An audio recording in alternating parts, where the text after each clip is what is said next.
Okay, thank you. Hello, everyone, and welcome to the Canadian Race Relations Foundation's annual public meeting. Before we begin, I would like to let you know that simultaneous French interpretation can be accessed by clicking the globe icon and interpretation on the bottom right of your screen. I would like to turn it over to Bob Wyatt, a senior fellow with the First Peoples Group, for the first words of the event so that we can open this event properly. Bob Wyatt, thank you very kindly for joining us today. Over to you. Thank you, Teresa. Good afternoon, everybody. I'm just wanted to say I'm joining you here from Six Nations of the Grand River. Beautiful, beautiful country here in southwestern Ontario. And I'm really happy to be with all of you. I have this smudge going here for you. This is some sage. And so I'm sending this sage out virtually to all of you. And we use this sage as a medicine to cleanse, to create a beautiful environment, to be able to conduct the work that we need to do in. So I'm sending this to you as part of a healing for all of us and for our world more generally, and that the work that you do might be a healing for our world. When we start our meetings, we usually do some sort of an invocation. So I will do that now. And so I just ask you to join with me in prayer or invocation in your own way, and that our spirits and our hearts and our minds might be joined together in gratitude. So I'll just start by saying, Bonjour, Sego, Kanosho Wake Megazi Indigenous Makwadodam.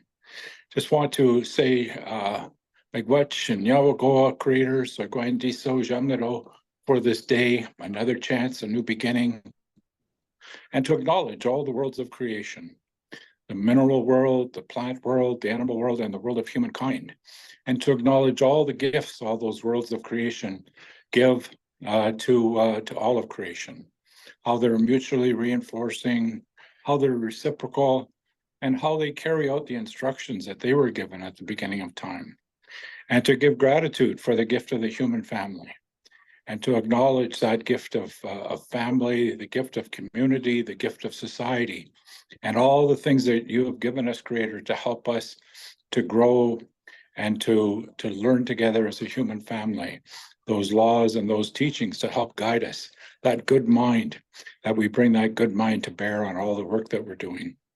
And also to think of those people around the world that are struggling. Some may be in times of terrible strife or hunger or war, that we send our very, very best thoughts, a healing message, a peace message to all of those people, that Creator might send a special blessing to each and every one of them, that their suffering may be lessened. And we think about people in our own lives, people that may be sick or in prison, that we also send our very best thoughts to them, that they may be more hopeful and more positive, and may find ways of looking at the world in a really positive and blessed way. And we also give thanks for our gift of our own family, and ask Creator to give us the wisdom and the guidance to work with our family and to treat our family in a really sacred way. So for all those things, we say to Miigwech and Yawagoa, and ask in particular for a special blessing for those people that help take care of us, those first responders, those people that work in the hospitals, maybe they mop the floor, maybe they're doctors.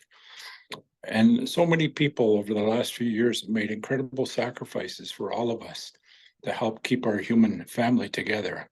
And so we ask you, Creators, to send a special blessing to each and every one of those individuals and to their families, because they sacrifice too for all of us. So for all those things, I just say to Miigwech and Yawagoa, ask Creators, send blessings to each and every one of you, that the work that you're doing may be a blessing to the entire world and may bring about that beautiful world that we all pray for and hope for and work towards. So for all of that, I just say Miigwech and Yawagoa. Have a great meeting, folks. Miigwech. Turn things back over to you, Teresa. Good to see you. Thank you. Thank you, Elder Bob Watts, for your opening remarks and for your blessing and teaching. You have helped center and ground us and open our minds to reflection and personally to my experience as a settler and how I connect with the natural world that have been so graciously cared for by Indigenous peoples. My name is Teresa Wu-Pa, and I'm the chairperson of the board of directors at the foundation. I'm very pleased to welcome you all to our 2024 annual public meeting. I'm coming to you from the traditional territories of the Blackfoot Confederacy, comprised of Siksika, Kainai, Piikani, the Tsuut'ina, and the Stoney Nakoda nations, and the Métis Nation, Districts 5 and 6, and all people who make their homes in the Treaty 7 region of Southern Alberta. It is my great privilege to recognize all our board of directors who guide the work of the CRRF. Anne-Marie Pham from Alberta, Sophia Ali from Manitoba, Danny Asef from Ontario, Rihanna Patel from Ontario, Dakota Kochi from Quebec, Manju Varma from New Brunswick. I would also like to take a moment to congratulate our reappointed board members, Orlando Bowen from Ontario, Nancy Rosenfeld from Quebec, and Roy Pukakowski from Saskatchewan. A big thank you also to Art Mickey, who has played such an important role supporting the CRRF board, going back to when the very first directors were appointed. I would like to celebrate the launch of Art Mickey's book, Perseverance, Japanese Canadians' Journey to Justice. In his book, Art shares the intense negotiations leading up to the redress settlement. Through the lens of his past experiences and family history, from being a Japanese Canadian youth in British Columbia during the 1940s to an educator in Manitoba post-war, and ultimately a community leader across Canada, detailing his involvement with Indigenous communities and the dispute that would lead to the historic Indian Residential School Settlement Agreement.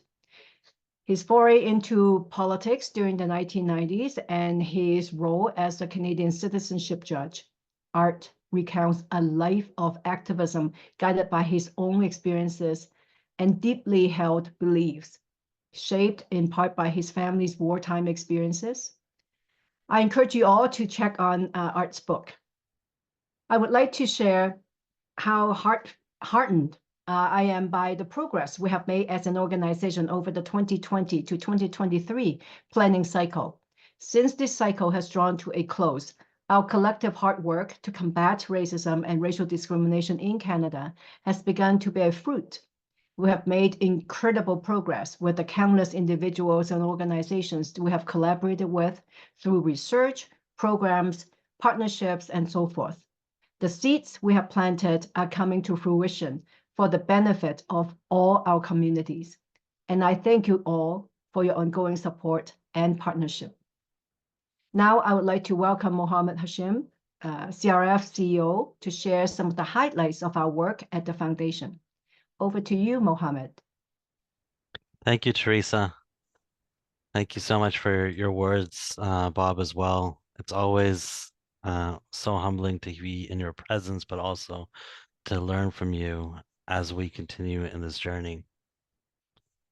And I just want to thank everybody for attending today. I want to thank our board of directors, Teresa, and all our members of our board of directors, as well as all of our staff who have worked tirelessly over the last number of years, but continue to do so today for attending, as well as all the community members who are here interested in the work that we're doing. I'm speaking to you from the traditional territories of the Mississaugas of the Credit, the Anishinaabe, the Chippewa, the Haudenosaunee, and the Huron-Wendat peoples, and is now home to many First Nations, Inuit and Métis. I acknowledge that Toronto is covered under Treaty 13 land with the Mississaugas of the Credit. So this annual public meeting follows a cycle that is in line with our parliamentary cycle of annual reports. So this is our opportunity to highlight the work we have been doing from April 1st, 2022 to March 31st of 2023.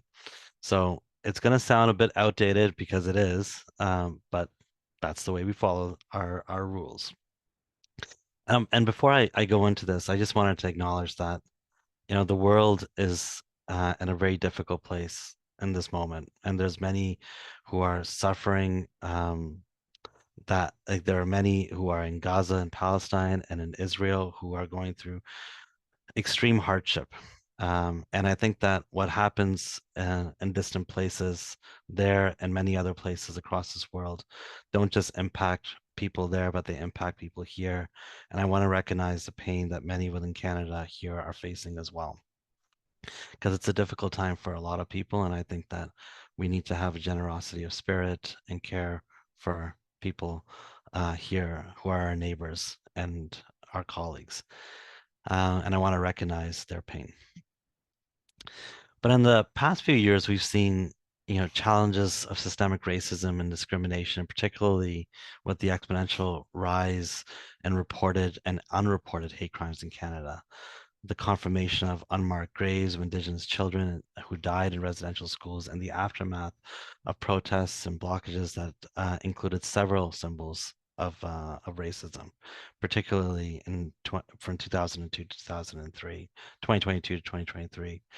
Working within a landscape that is bruised with racial trauma is never easy. However, we understand the gravity of this work and the impact it makes. So we move ahead towards systems change and community healing. The CRRF is a federal crown corporation mandated to raise public awareness of the causes and manifestation of racism in Canada. Our work is centered on being a catalyst for public policy change. That's what we focus on mostly, building community capacity and knowledge mobilization, and to have long-term sustainable capacity that will allow the CRF to continue to be a strong partner in driving meaningful change. Let me highlight some of the work that's taken place during the 2022 to 2023 fiscal years. I'm going to start with our National Hate Crimes Task Force, which was a joint effort that we launched with the RCMP's Chiefs of Police Roundtable in March 2022. The Hate Crimes Task Force has made significant progress, not just from in 2022, 2023, but the years ahead as well. We've been supporting the task force. This task force is a group of experts who we have selected from policing, Crown Prosecution, Statistics Canada, people who are doing training, people who are doing records keeping and communications of hate crimes within the policing and judiciary. And we look forward to some of the work that they have continued to do. But just to give you a sense of where it has progressed since then, we've redefined the working definition of a hate crime. Which has been endorsed by the Canadian Association of Chiefs of Police and is now being used as a national standard to collect hate crime data. We have created reassurance protocols, also created a national standard around that, and standards around data reporting, as well as providing information to the public around how to disseminate hate crimes or report hate crimes to the police. There's been many national standards that we've created through the task force, and we look forward to continuing that work. The National Anti-Racism Fund is one of our most important anti-racism funding programs. Now, more than $2.5 million in funding was shared amongst community groups and nonprofits across Canada, supporting the development of events and programming designed to combat racial barriers, promote education and research, build public awareness, and foster intercultural harmony. Grants were presented to a wide range of organizations across Canada in two streams: projects and events and youth initiatives.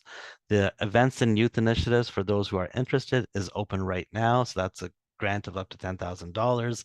Please apply to that that goes out to about 200 organizations per year. So, but in 2022, 23, the CRRF funded 189 initiatives, which went up from 38 in 21-22. In regards to anti-Asian racism, I want to launch this. I think I want to launch it. I think I scrolled up a little bit too quickly there. So the CRRF opened a Quebec office to better serve the province's unique cultural needs by charting the path forward, Combating Racism Quebec, a CRF Quebec event. Multiple events were held in Quebec, including the National Film Board and CRF joint event on reconciliation and dialogue in December 22, and a screening of the film Black Ice for Black History Month. The office regularly engages with hundreds of people in communities and institutions on topics such as truth and reconciliation, inclusive municipalities, and combating hate. A big focus of our work in Quebec has been to assist municipalities on how they combat racism, create more inclusive communities within the municipalities that they serve. If we can go to the next slide there, Saveka. In regards to anti-Asian racism, Canada has witnessed an unprecedented surge in anti-Asian racism since the onset of COVID-19. Which prompted a response from the federal government. And in budget 2021, they tasked the CRF to create a national coalition to address anti-Asian racism. We've held community consultations, we've held coalition meetings, we created a coalition, and first an interim steering committee, and then a coalition. And we launched the coalition in July 2023. And since then, even last week, we held a public policy forum for the coalition to give us a better sense of the different types of approaches the communities that are involved in fighting anti-Asian racism would like us to prioritize to address. Currently, there's a significant amount of focus around foreign interference and the impact of that's having on different communities, particularly the Chinese community and the racist backlash that's creating for them. But also we see this year, this is the year for the 100-year anniversary for the Chinese Exclusionary Act, which is for many a way to talk about isolation, both from public policy 100 years ago, but isolation that's being created for many communities as well. Can we go to the next slide, please? Thank you. So the Anti-Racist Youth Lab was launched in March of 2023. It's a program that was created by our programs department and brought together young leaders from across Canada to build their capacity to sustain and scale their anti-Asian racism, anti-racism initiatives. Participants engaged in youth-led workshops designed by their peers, and it was a 3-day conference that brought together a lot of people from across Canada and gave them real skills to be able to do the work that they're doing. I always say that $1 invested in youth pays $10 later on, because if we can spark their imagination in ways that that they may not have seen as a pathway before they engaged with us, the opportunities that creates and the roads that create for them are immeasurable, because you never know how they will take it and build upon those. Okay. In terms of events, we've had dozens and dozens of events across the country, mostly webinars and virtual roundtables, engaging with schools, communities, academia, governments, law enforcement, and others. We convened events that had from multiple communities. We had a Sikh Heritage Month event, Asian Heritage Month event, Jewish Heritage Month event, Black History Month event. We covered a range of topics such as anti-Indigenous racism, the importance of storytelling, and held film screenings. Examples include the Celebrating the Legacy and Activism of Sikh Canadians, which included a presentation of the Sikh Heritage Museum located in the National Historic Site Gursikh Temple in Abbotsford, BC, as well as a fireside chat that explored the intersections of Sikh faith and anti-oppression and anti-racism. The CRF also partnered with Bonjour Chai of Jewish Living Lab, which is a podcast by the Canadian Jewish News, another funded organization, to host a live podcast that delved into the topic of identity, especially as a minority group, and featured Jewish Canadians who shared their perspectives on their identities in the arts and media sphere. The CRF partnered with Uninterrupted Canada, a subsidiary of the Good Karma Company, to focus on Black Ice, which is a documentary that talked about the history of hockey in Canada, but particularly in Nova Scotia, where much of the innovation of modern day hockey comes from, but was never truly accredited to, and the league formed by Black folks within Nova Scotia to pioneer the way the NHL today now operates. In regards to Behind Racism, this is our national exhibit that has been traveling to museums across Canada. It had been in development for about 4 years in partnership with the Ontario Science Centre, and launched at the Museum of Canadian Human Rights, and then has been traveling across Canada. It was at the Discovery Centre in Halifax, the Saskatchewan Science Centre in Regina, and at each event has been exposed to thousands and thousands and thousands of people. It's really interesting to hear feedback from it, where we hear many of the school kids that come and see this exhibit learn in ways that they never had before, intangible, practical applications of both science and words to be able to help them understand racism from a new perspective. We have done a significant amount of research, and one of the research pieces that we found extremely informative was our survey on reimagining a path to support all Canadians, which is looking at the services for victims of hate. We know victims of hate don't receive nearly the amount of supports that they deserve. We see victims of a number of crimes receiving different types of supports and more focused supports because they need it necessarily, but we don't see victims of hate receiving an adequate amount of support. So we looked at across the world, what are the different jurisdictions that provide type services, and then we recommended a series of new services that the Government of Canada could potentially be funding. And we saw in Budget 2024 a response to that, where new funding was provided to provide victims of hate in particular with some supports. We'll be working with the department to design those funding applications for organizations to apply to, and we look forward to the partnership that comes out of us and Justice Canada out of that. This year's the last year for the people of the decade for the people of African descent, officially. But we know Canada has renewed their commitment, and part of that commitment was the permanent forum and engaging in the permanent forum, which is the permanent forum for the people of African descent. The second session was held in New York. The first one was in Geneva. The second one was in New York. The third was in Geneva.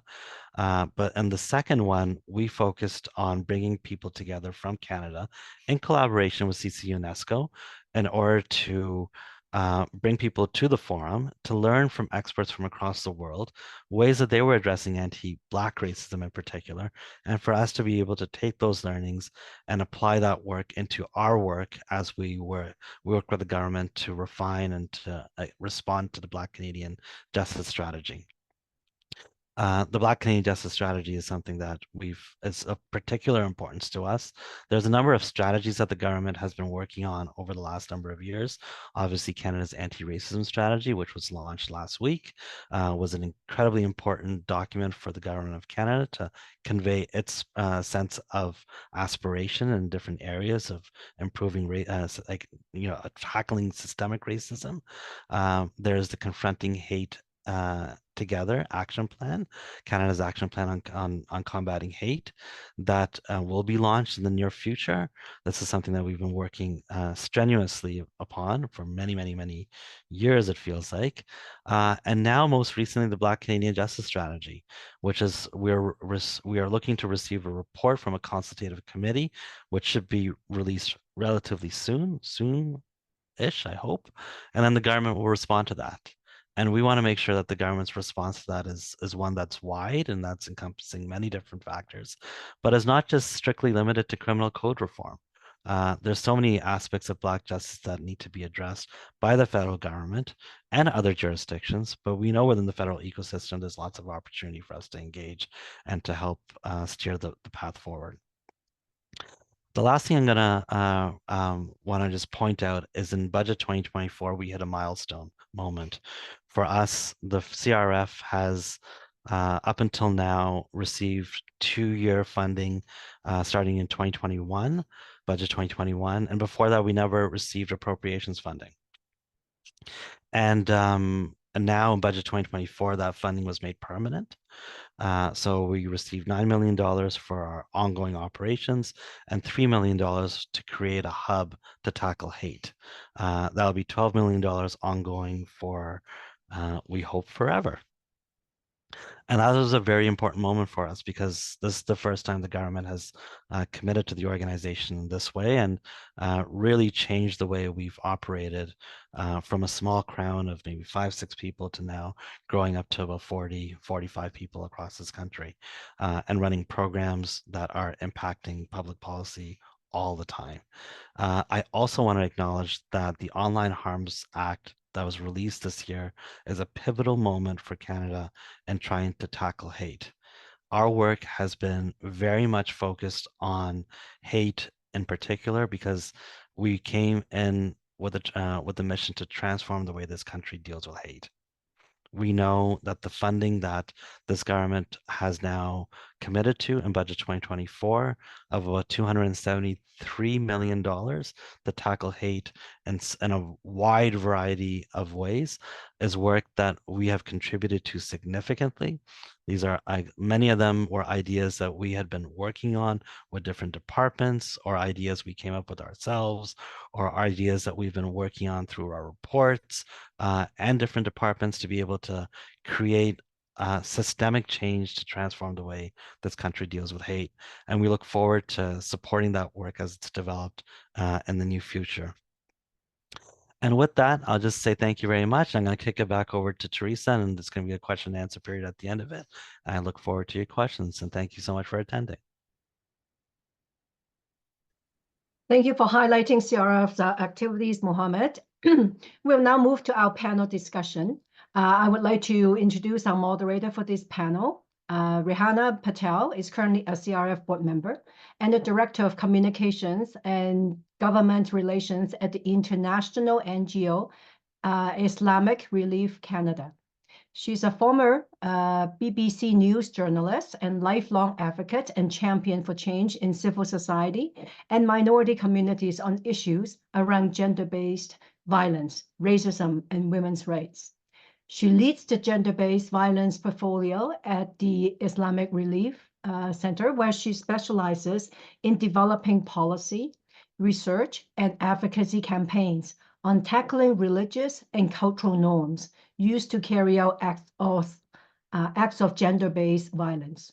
She writes regularly for mainstream media outlets, and her work has been featured on the BBC, CBC, Huffington Post, and Toronto Star. I'll turn it over to Rihanna to introduce the panelists and begin the panel discussion. Please welcome Rihanna. Thank you so much, Teresa, for that introduction. It is my pleasure to be moderating this panel discussion today in what I hope to be a very insightful conversation. Okay, so bringing people together is one of the best ways of encouraging mutual respect and understanding. By preparing the ground and planting the seeds of open and honest dialogue in safe and nurturing spaces, the CRRF is helping to spearhead change within an environment of shared learning. This year, our panel theme focuses on equitable access to spaces and systems for Black communities using the examples of barriers to access in sports programming, funding opportunities, and Canada's justice system. This panel is very timely as Canada's Black Justice Strategy is set to come out soon. The strategy is the federal government's response to address anti-Black racism and systematic discrimination that has led to the overrepresentation of Black people in the criminal justice system, including as victims of crime. The strategy will aim to help ensure that Black people have access to equal treatment and equal protection before the law in Canada. At the international level, Canada's Black Justice Strategy will help respond to the United Nations International Decade for People of African Descent's call to action, which recognizes the barriers experienced by Black people, including in the criminal justice system, and urges reform and modernization of justice systems around the world. It's very important to note that Black justice encapsulates justice across many areas, including building opportunities and confidence through sports programming, funding entrepreneurship and leadership, and reforming criminal justice systems. Our goal today is to hear perspectives from different areas of work to emphasize the importance of a holistic approach to justice for Black communities. I'm very much looking forward to hearing from our panelists today, and I hope everyone here will benefit from the insightful and knowledgeable expertise of our speakers. So I'm going to start by introducing our panelists. I'm going to start with Craig Brown. So Craig Brown began his career in the financial sector, where he spent 11 years working in various positions related to customer service and human resources. Craig's professional experiences since moving to Winnipeg include various research projects related to the experiences of newcomers in sport in Manitoba, queer youth resilience, anti-racism in sport in Winnipeg, and an organizational equity, diversity, and inclusion review. Craig has also worked with the University of Manitoba's women's soccer team as a student sports psychology consultant. Craig's mantra is to be the change that he wishes to see in others, one interaction at a time. Our second panelist is another Craig, this time Craig Wellington. Craig Wellington is the CEO of Black Opportunity Fund, a Black community-led charitable organization whose mandate is to deploy needs-informed capital to promote socioeconomic empowerment for Canada's Black communities. Craig and his team are currently preparing to launch a $50 million private equity fund to invest in Black-founded businesses, as well as a similar-sized investment vehicle to create pathways to home ownership for Black Canadians. Craig is an accomplished diversity, equity, and inclusion consultant who has helped organizations in Canada and the US develop impactful strategies to transform their culture. Craig sits on the Black Opportunity Fund National Justice Working Group, is a member of the EDI Council for the One Child, Each Child $125 million Child Health Research Initiative led by the University of Calgary. And our third panelist is Vanessa Fells. Vanessa Fells was born into a large family in the African Nova Scotian community of Yarmouth. Her family believed that in order to support our community, you need a good education, economic freedom, and to be a critical thinker. Taking this to heart, she completed 2 bachelor's degrees and then completed a master's of education in Afrocentric policy in 2013. Vanessa has represented Canada at the United Nations on multiple occasions and has provided recommendations for the UN Declaration for People of African Descent. She currently sits on the Progressing Monitoring Committee for Mass Casualty Commission, is a steering committee member of the National Black Justice Strategy, a board member of the African Nova Scotian Justice Institute, and a trustee of the African Nova Scotian Education Fund. Vanessa is currently an employee as the advisor of equity and access for the Nova Scotia Barristers Society. Wow, those are really impressive bios. Thank you so much, Vanessa, Craig, and both Craigs for being here today. So I want to dive into our discussion, and I'd just like to remind our speakers that they have about 3 minutes per question to share their answer. I know we're a little tight on time. Vanessa, let's start with you. So the first pillar of the UN Decade for People of African Descent is recognition. What does that mean and look like in a Canadian context? And what are the tangible benefits of recognition and distinction? So I'm short on time, so I'll keep it to one point in terms of recognition. For me, recognition, first and foremost, means legal recognition. What I will say is that in the United Nations report, when the working group came in 2017, one of their recommendations was to legally, quote, legally recognize African Canadians as a distinct group of people who have made and contribute to make profound economic, political, and social and cultural spiritual contributions to Canadian society. That has not happened.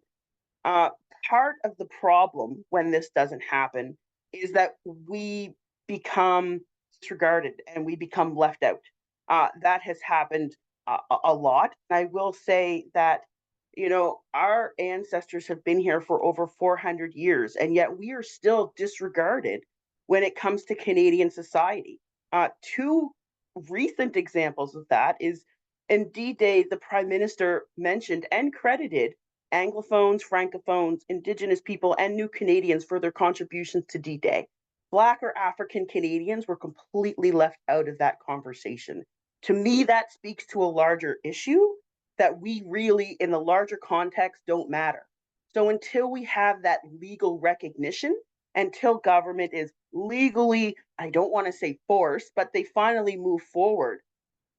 Once we have legal recognition, it means at any time there is policy changes, legislation, action plans, it means that we will be counted in, because as of right now, we're counted out. The other example that I will use is the recent national housing strategy. The Black community wasn't even consulted in the entire strategy, which again, our housing needs are unique, and yet our community isn't even consulted. And again, we are being left out of these larger conversations to extremely important conversations that directly affect the Black Canadians or African Canadians every single day. So I probably didn't take up all of my time, but for me, that is why we need that legal legislation for African Canadians to recognize us. It makes sure that across the board, we will then no longer be left out of these larger, more important conversations.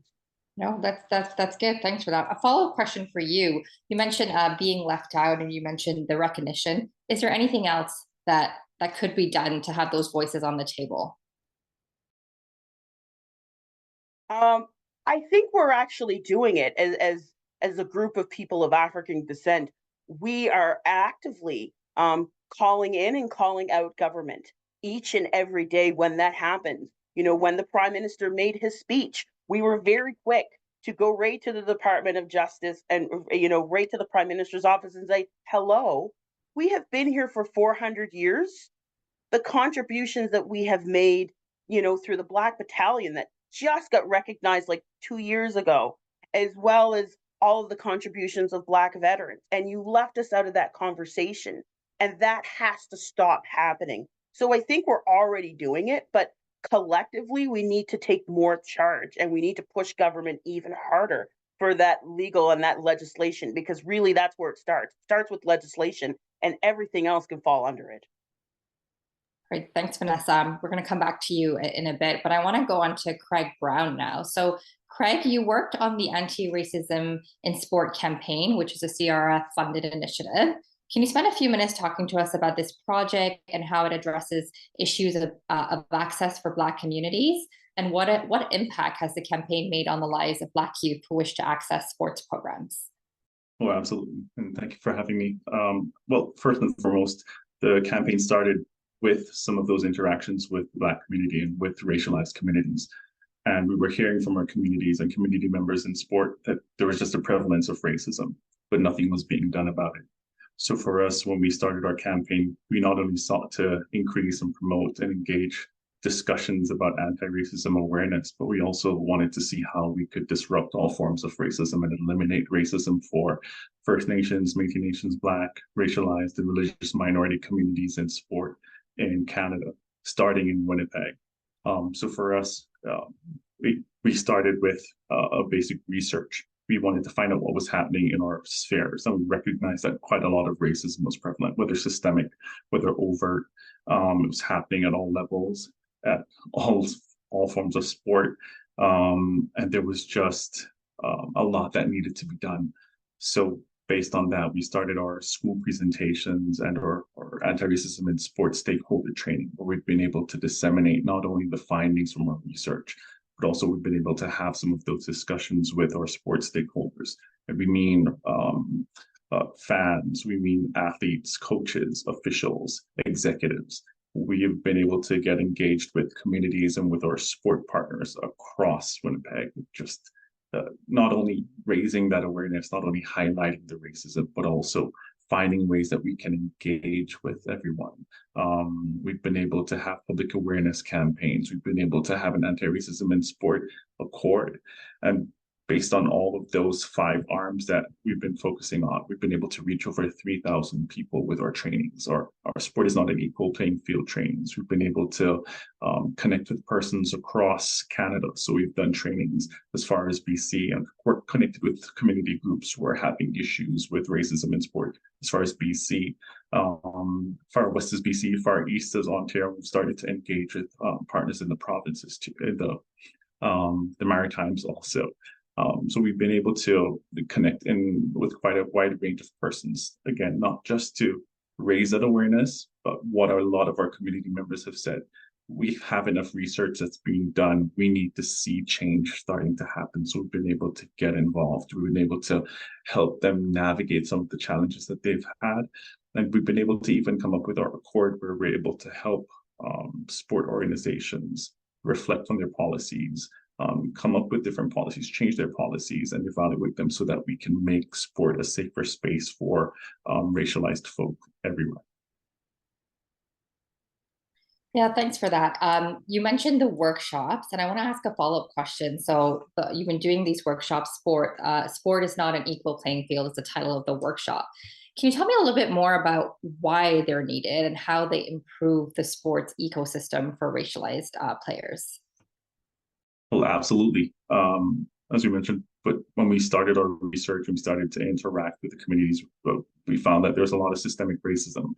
There are also a lot of barriers to participation for racialized persons within sport. There's a lack of representation in coaching, in administration, and in leadership.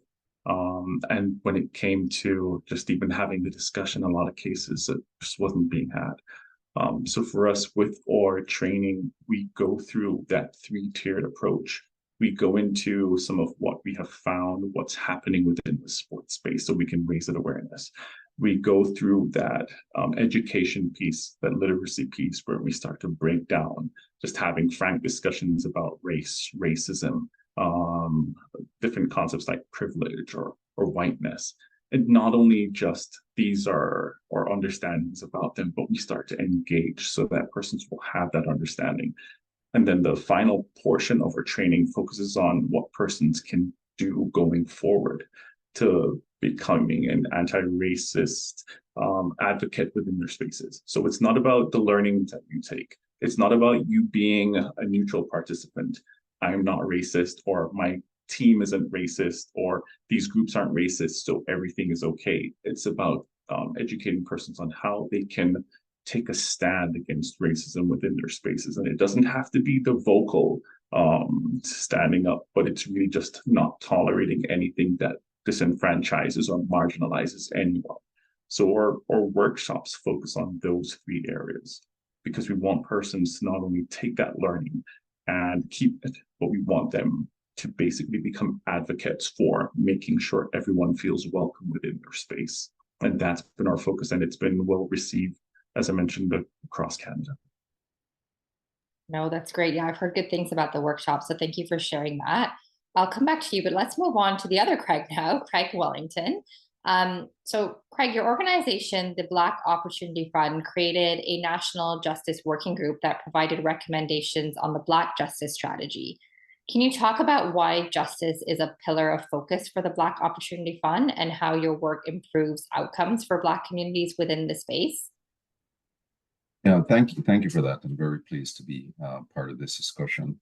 So our National Justice Working Group is made up of individuals working to improve justice outcomes Canada-wide, from Nova Scotia all the way out to the West Coast, people who have been gang involved, people in academia, people who are in the legal space, policing, and so on, to make recommendations for a more of a restorative justice framework and a reparatory justice framework. So we take a whole community approach. So we've talked about the fact that we get needs-informed capital to Black entrepreneurs, but as well as to Black-led not-for-profits and charities who are doing great work in the space. And we fund initiatives focused on justice as well.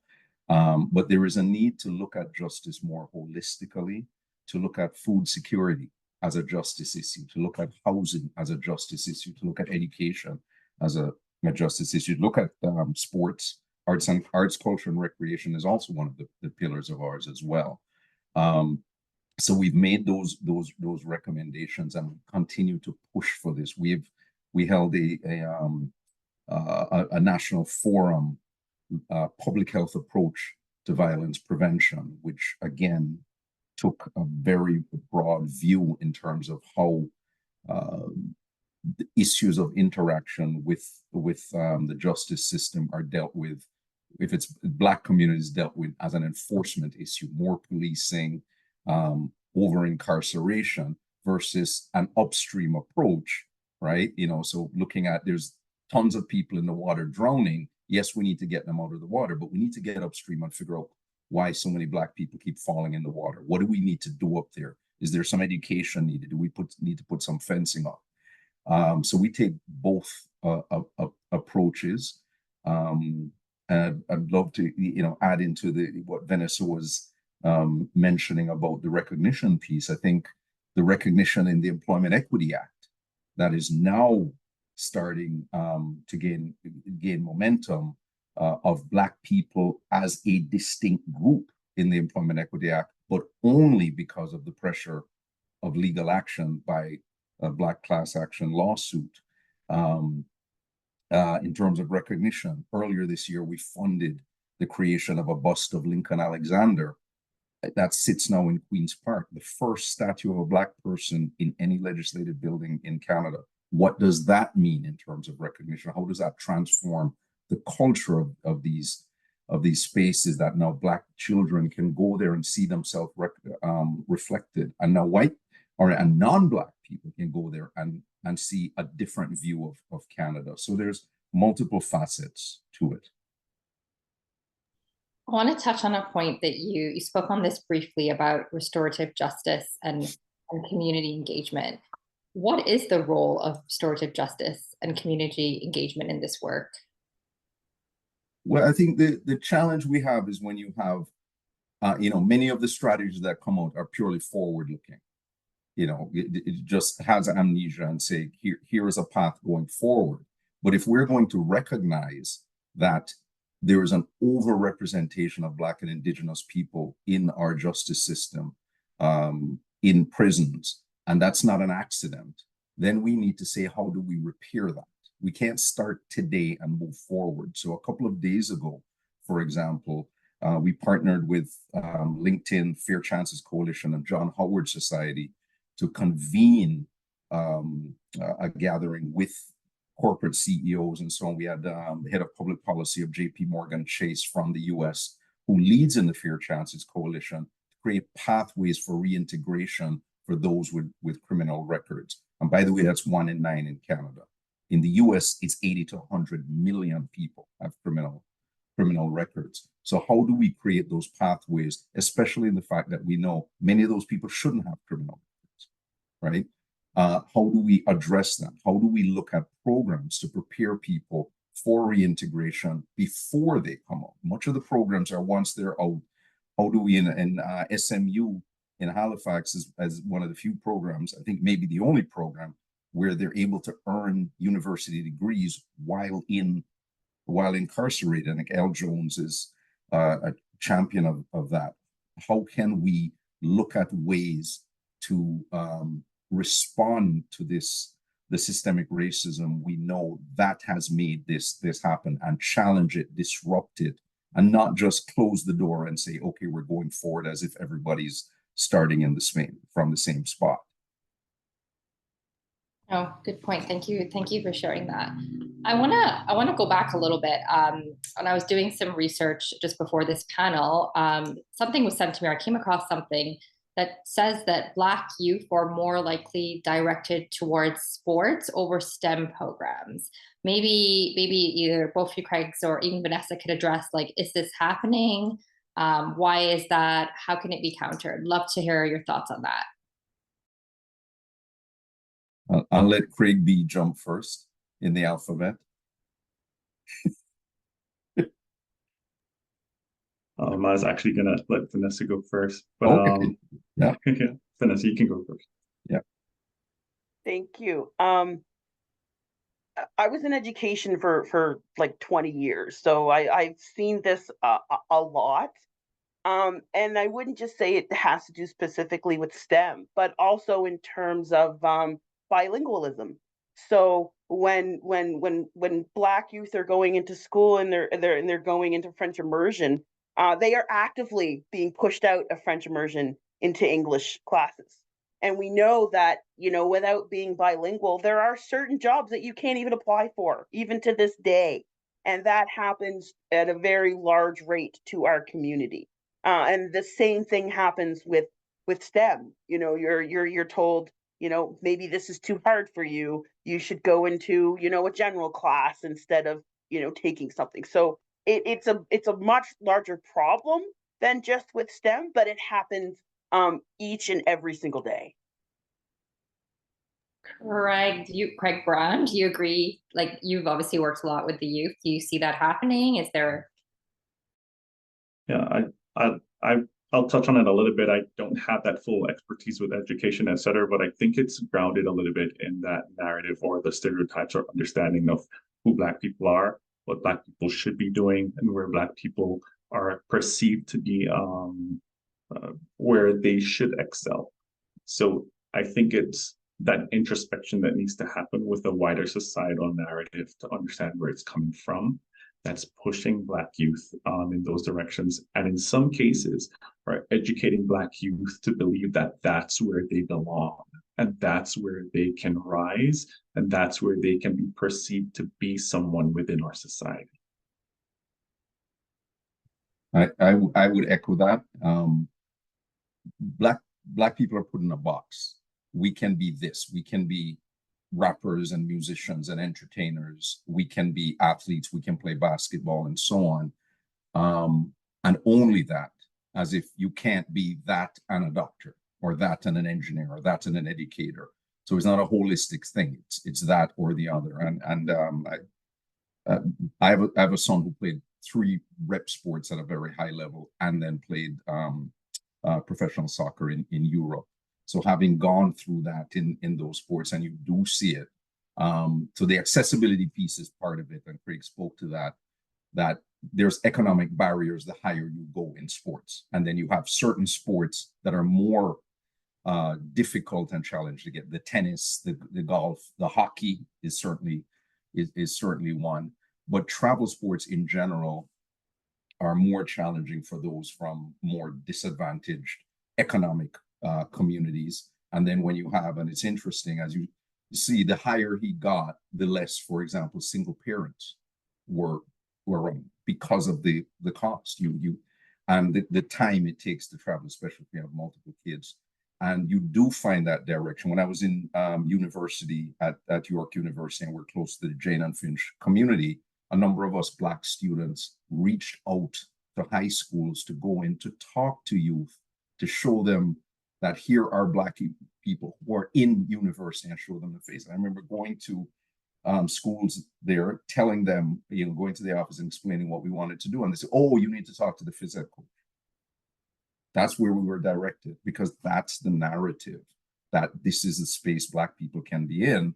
And then Craig also spoke to the fact that, yes, we're getting into the sports. So for example, you have NFL is 80% Black players, but are you preparing them in the sport with the skills, the administrative skills, to become Black agents and Black lawyers and Black presidents? I mean, I think the NBA only has 2 Black presidents right now. Think about that. And that's not accident. And one of them happens to be in Toronto. So it's, there's a lot of kids who played with my son in basketball who were tremendous athletes, played at the Ontario level. Then all of a sudden they're ready to finish school, can't get into a university, even though they have multiple scholarship offers, because they didn't have SAT prep, or their education wasn't valued. And that's a reality. So these kids are just left out there, caught in a rock and a hard place. And Black kids are disproportionately put in that position. Craig, Vanessa, do you want to add anything to that, or should I, because I have another follow-up question. Go ahead, Vanessa. Yes, just what I would add is, ultimately what we're talking about around is the school to prison pipeline, right? We have our kids, and they're relegated to, again, as you said, musicians and, rappers and athletes. But in the end, by denying them and actively trying to push them out of, that science, it helps to contribute to that school to prison pipeline. The other thing that I would also plug is that here in Nova Scotia, we have been actively trying to address that issue. We do have a a collaboration with Dalhousie University that has provided what we call Imatep's Legacy Academy. And it is strictly for people of African Nova Scotian and people of African descent, and it is specific to STEM. So they have, you know, Black university students that will mentor and tutor grade school and junior high and high school students in STEM so that they can want to be part of that community and go to university and study. And so, yeah, it is a great collaboration between, you know, what our largest university in the province and the Black community, and also our Black researchers who pushed for so long to create it. Great, thanks for that. I'm going to switch gears a little bit. We have a little bit of, don't have that much time left, but Vanessa, this question is more for you. So you've been advocating for the adoption of something called IRCA's Impact of Race and Cultural Assessments within the Canadian justice system. Can you tell us why this is important and the positive impact IRCAs can have for Black people and communities? So just a quick background on IRCA, or IRCA, is an Impact of Race and Cultural Assessment. It was first created in 2014 by my mentor, Mr. Robert Wright. He wrote the very first one here in Nova Scotia. And what it is, it's a report that helps judges understand systemic racism, enslavement, segregation, and how that has led to poverty, underemployment, educational issues, housing, that again leads our people to the prison system. And so what this actually does essentially is that it helps judges understand that context. So when they are sentencing people, they can look to see, should we be sentencing somebody into prison for a large amount of time? Of course, it's all relative based on whatever charges are.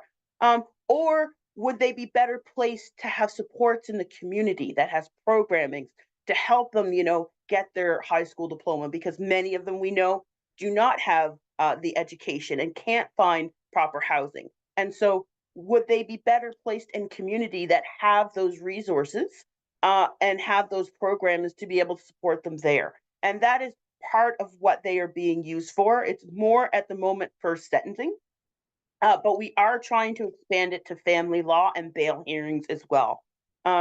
In 2021, the Canadian government actually took it on. They announced funding. So there was a national IRCA training program. So they developed a training program to train more people to write them. We are very specific on who has the ability to be able to write them. We do believe that only people of African descent should be able to write them because they understand the history and the context that we are talking about. And then there's also a training program for judges so that they understand how to use them. So that's really what IRCAs are all about. And they're also hopefully opening a national IRCA training center. It has already had a profound impact on African Canadians. It's not currently, they're not being used in every single province and territory, but we are actively pushing. And once the National Black Justice Strategy is released, you will see recommendations specific to IRCAs in there to make sure that they are used in every province and territory for people of African descent. And for me, it is about the equity within the justice system.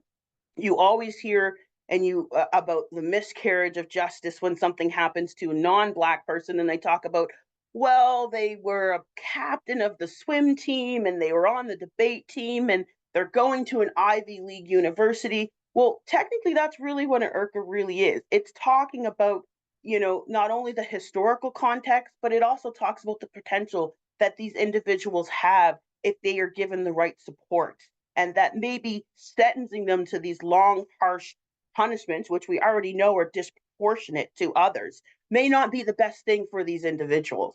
And perhaps working at a different way to find a restorative measure for these individuals can actually help them have a better future. Great, thank you for that. And you talked a bit about the Black Justice Strategy. So we're going to end up, because I really want to hear what everyone has to say about this. So the Black Justice Strategy is coming out soon. Is it going to make an impact? What kind of hopes do you have for that impact? Maybe we can start with anyone wants to start first, or shall I pick? Craig Wellington, do you want to go? Sure. And I think thank you for Vanessa for that great framing. Certainly those are pieces of it, and that it will be a restorative justice framework. You know, we recently shared the recommendations publicly, because as we're going into summer, we know there's increased interactions of our communities with police, increased profiling, retail profiling, police profiling, so it is timely. I think it is that there really is a recommendations that are focused again more holistically on justice, that are looking at restorative justice, that are looking at reintegration approaches, because we've seen some of these before that just result in more money focused on police, more training, more hiring of police, and that becomes the focus. And I think the hope is, and it's really good hope because of the level of consultations and who was involved in the consultations, that what we will be seeing is something that is really meaningful.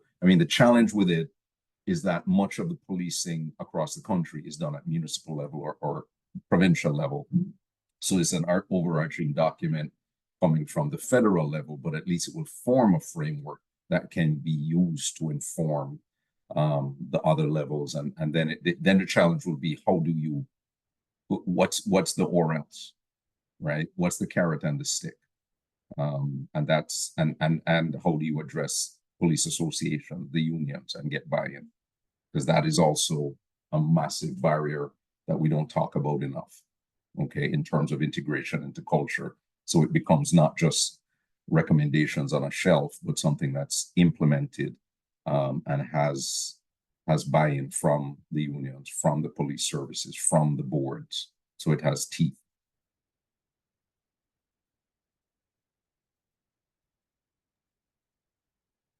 Yep, I think Vanessa's ready to go. So I was going to say, Craig, so I was part of the steering committee that developed the report. So what I will say, and I guess what I can say, is that we did try to be as holistic as possible. Yeah. We didn't just look at the low-hanging fruit.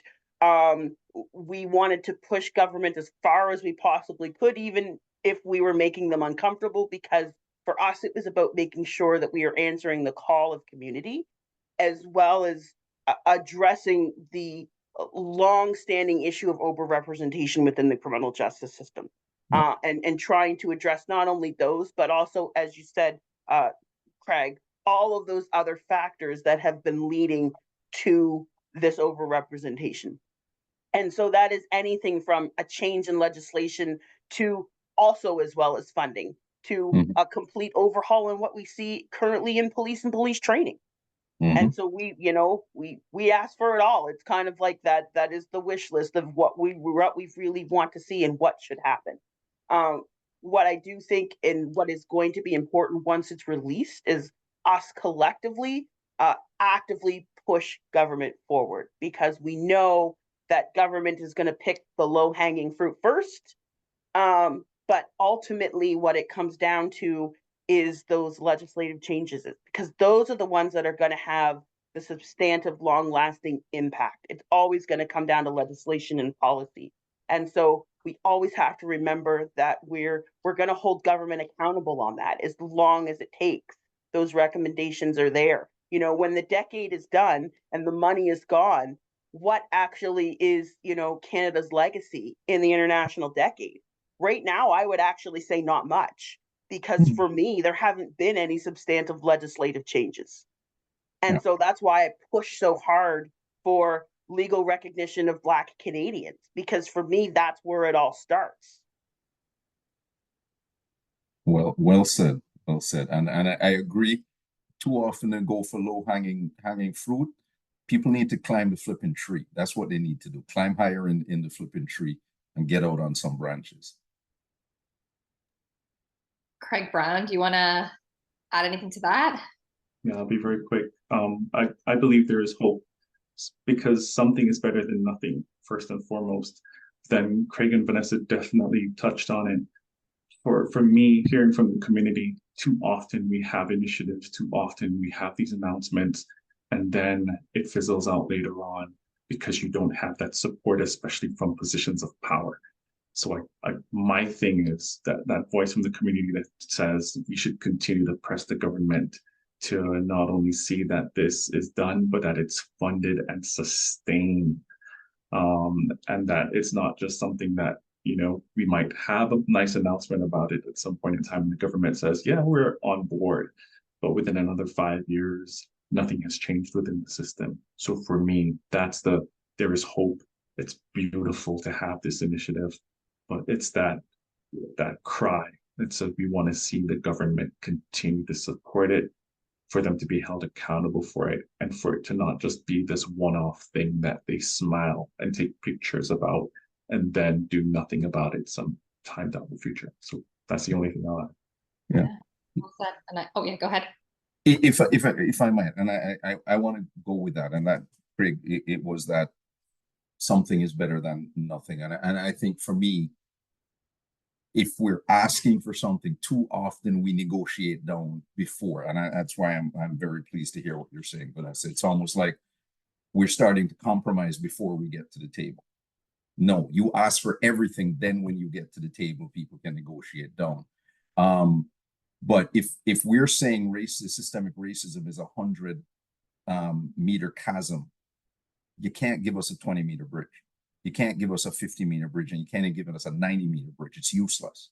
And too often what government does is say, here's a 20-meter bridge, and we're so flippin' starved that we take it and we celebrate it, because the narrative is, if we praise government for taking the 20-meter step, then they'll give us another 10 and another 20. That's not how it works. Because for the 20 meters, you gave them your vote. So what we need to say is, if it's a flipping 20-meter chasm, give us a 20-meter bridge, or keep it damn bridge. And we have to be, and this is, where Vanessa was saying, it's that advocacy piece, and Craig is saying it as well. Once it comes out, now we got to push to say, this is not just about a photo op, right? This is about systemic change. And it can't be just about programs that are flowing money through Black communities, which a lot of the programs that purport to be flowing money to Black communities are actually flowing it through Black communities, because you're not transferring power. You're not transferring control. So this has to be about serious redress. It has to be about, again, climbing the tree to get to where the good fruit is at the top, and going after systemic, long-standing change. So this is not just about a decade. We've been catching hell from long before there was a decade. This is about serious recognition, and it's about repair, right? And if it's not doing that, then it's just another document that's going to sit on the shelf. So if not now, I don't know when else. This is the opportunity to really push the envelope. So I think we really have to be serious about demanding fulsome change, and not just be happy that we're getting 20-meter bridges for 100-meter gaps, right? Because you can't cross a 100-meter gap in incremental steps. You have to leap. Yeah, no, that's great. Well said. Okay, on that note, we have gone over time. So I want to thank Vanessa, Craig Brown, Craig Wellington for your time. I learned so much. I'm sure everyone that's watching has as well. And I know we'll continue this discussion in the future. So thank you again. And I'm going to hand it back over to Teresa.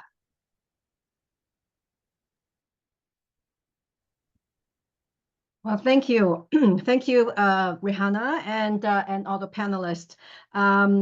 Thank you for, first of all, giving us such an informative session, and reminding us the prevalence of bias and systemic racism in Canada's past and today. Also enlightening us all on the very important work that the community, together with your institutional partners, are doing to address these issues that have been with Canadian society for too long. So one of my personal takeaway is the loss of culture and the need for reintegrating culture as part of the social intervention and community empowerment. So thank you very much for the panel discussion. I would like to turn over to Mohammed to start the Q&A. Thank you, Teresa. I have a number of questions that have come to me through the staff. So thank you very much for getting the questions. I'm not too sure how many we have here, but I got 4 of them. How much time do we have so I can gauge the amount of time I have in terms of response to it, but someone can let me know, that'd be great. Thank you, Rehanna. Thank you, Teresa. Thank you to the panelists, both Craigs. Next time we need a bit more diversity in names, eh? Throwing that out there. Vanessa, thank you, always as usual. Okay, we have to wrap up. Oh, wow. Okay, so there's 4 questions. You mentioned in your remarks the CRRF has moved the dial forward on combating hate. How has it done so, and what can we expect to come next? What will be the support for victims and communities? Okay, so look, I mean, for us, like we've been working on hate crimes for the last 3 years, and all of our work is very systemic. We've looked at, for example, everything from we've looked at police services, particularly very finely, from a moment a call comes in to the time that that file is transferred over to a Crown attorney. What are the different steps it takes? There's 14 different places where we have identified ways that the hate motivation could be lost, and how is it identified and how it can be lost through the system. We've noted these. We're creating national standards to be able to tackle all of these different environments.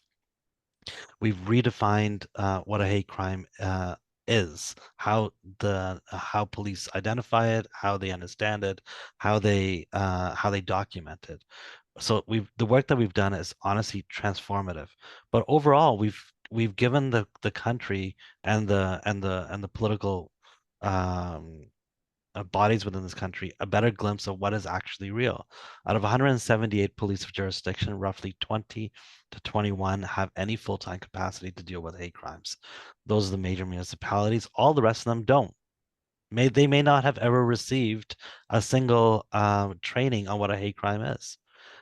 So they don't know how to identify it. They don't know how to record it. They don't know how to handle it, because it's not as simply as every other type of crime where there's a charge. Hate is a motivation that they have to prove at sentencing in order to ensure that that person is given a sentencing based on an aggravating factor of hate. So it's very complicated, it's difficult, and we've been working with police services across this country to implement a number of these transformative things. But the big thing that we're working on is we've launched a program called Building Bridges, which is the 12-city tour. We just finished Vancouver and Victoria, not last week, but the week before, in which we trained about 150-ish or so police officers on hate crimes. They came from public order units, hate crimes detective units, as well as community outreach and major crimes environments. We trained about 150 community organizations on how to report hate crimes. And, honestly, the response has been phenomenal. We've heard from so many different community organizations who never knew how to engage in this conversation.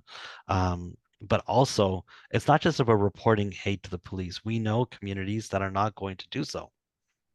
So what do we do to support their victims? And that's where the next iteration of the CRRF's work is going to be, in terms of supporting victims no matter where they are and how they get received supports, whether they go to the police or not, because we know going to the police is not an option for everybody. What are the next steps on the Black Justice Strategy exactly, and how can we get involved? So as Vanessa had mentioned, Vanessa is part of the consultative committee that the Government of Canada put together. They have written a report which has not been publicly released yet. I have read it. It is phenomenal because it shows a wide breadth of what Canada should be doing. I have advocated for the next the response from the government to be a 10-year response, that it needs to commit to a longevity of responses, so that whatever is not it's not a 20-yard stick where there's a consultative committee that says we need to do A to Z, and then the government responds with saying, okay, we'll do A, B, C, and then that's it. I agree with Craig to say we need to have a 10-year horizon of this, because the responsibility to respond to the Black Justice Strategy is not just the federal governments, it's down to municipalities, it's down to provinces and territories. How do we get them involved in the process? Because many different systems need to be changing, including food security, and that's something the federal government may or may not be able to handle, but local folks can.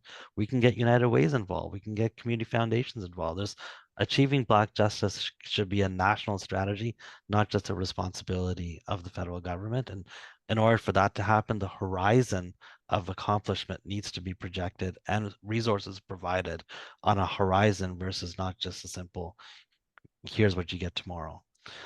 You noted that CRRF is receiving permanent funding moving forward. What can communities expect to see from CRRF as a result from this budget announcement funding? In the near future, all of our programs will remain the same in terms of there's about $4 million that we provide to community organizations through our events and youth, through our media fellowships, through our project-based funding. Those will continue to do, and sponsorships that we provide in terms of funding.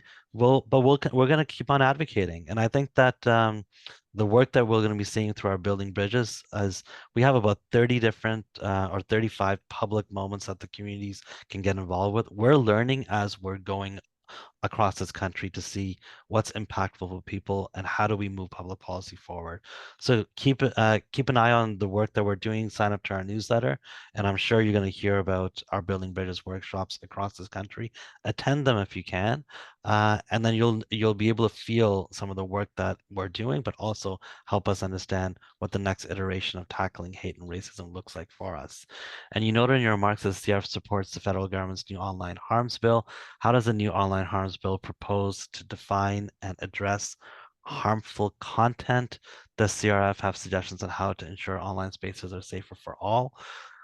Super complex question. I'm going to talk about the standalone hate crime section, which needs a bit of revision in terms of its sentencing, but that will fundamentally change. The standalone hate crime section will fundamentally change the way hate crimes are reported, recorded, and people are charged on it. It will fundamentally change. It's a massive improvement. In terms of the online safety portion of things, look, the reality is that social media's companies have operated in a vacuum of regulation and have done what they have done for their shareholders to make the most amount of money. And it's our failure of our responsibility to not have the expansion of that environment be and the harms that that environment creates mitigated. So this legislation, though late in the game, is an absolutely necessary one, because we have to put guardrails on the safety to make sure that the safety of people is promised and ensured when they navigate online. Our town square is not the same as it used to be. Our public square is not the same, and that we live our lives digitally, and we need to make sure that these spaces are safe. So there's a lot that comes in this bill. There are some challenges in terms of what we see. We have never really advocated for harsher sentencing on anybody, because we don't know if that's a real deterrent towards crime. So the harsher sentencing portions of the bill are something that we hope to see some revision towards. But going back to the Black Justice Strategy for a second, we actually have right now within the government of Canada, Minister Virani and Minister Kara, who's a Minister of Justice, as well as Minister Kara, who's the Minister of Diversity, Inclusion, and Disabilities, who are amazing advocates right now. And I feel this is a huge opportunity for us not to miss, because these are people who have known this work for a long time, care about it, and are going to put resources behind doing it properly. So we really look forward to working with the government of Canada as it iterates its solutions to this. And in conclusion, I just wanted to make sure that I say thank you to everybody who's attended, our staff. I don't say thank you to our staff enough, but they are phenomenal. We have some of the best people working in this country who care about tackling racism working for us, and I'm immeasurably proud to be working alongside them. So thank you so much for that, our board of directors, and to all our panelists and well-wishers that are here today. So thank you so much for attending. And I think I kick it back to Teresa now. Yes, thank you. Thank you, Mohammed.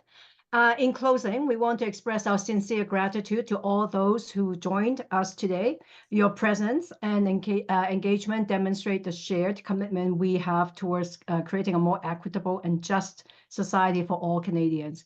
We're inspired by the passion and dedication of our staff, volunteers, partners, and supporters who have worked tirelessly to promote our mission. Thank you again to our panelists today.